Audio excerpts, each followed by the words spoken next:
বাংলাদেশের বিজয় দিবসকে ভারতের বিজয় বলে সে দেশের প্রধানমন্ত্রী নরেন্দ্র মোদির দেয়া পোস্টের তীব্র প্রতিবাদ জানিয়েছেন বাংলাদেশের বিভিন্ন শ্রেণী পেশার প্রতিনিধিরা। তারা বলছেন, ভারতের প্রধানমন্ত্রীর এই বক্তব্য অগ্রহণযোগ্য এবং নিন্দনীয়। ভবিষ্যতে এমন বক্তব্য যাতে আর না আসে সেজন্য অন্তর্বর্তী সরকারকে রাষ্ট্রীয়ভাবে প্রতিবাদ জানানোর দাবি জানিয়েছেন।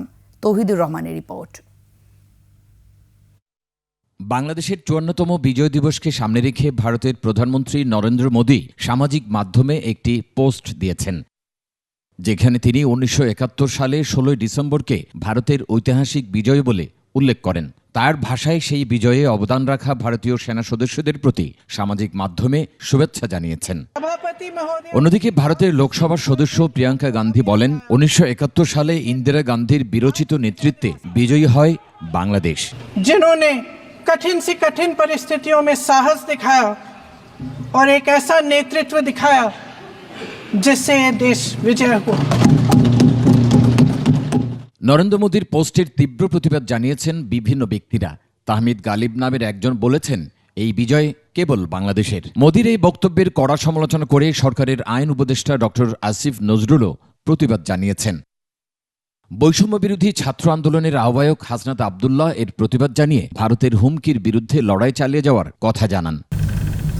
মোদির এই বক্তব্য অগ্রহণযোগ্য এবং নিন্দনীয় বলে মন্তব্য করেছেন রাজনীতিবিদ ও বিশিষ্টজনেরাও। মুক্তিযোদ্ধাদের সরাসরি অংশগ্রহণের কারণেই এ বিজয় সম্ভব হয়েছে। অতএব এটাকে সংকীর্ণ দৃষ্টিকোণ থেকে দেখাটা ঠিক না, এটা নিন্দনীয় ব্যাপার। একমাত্র ওয়ালটন এসি দিচ্ছে 1 বছরের রিপ্লেসমেন্ট গ্যারান্টি।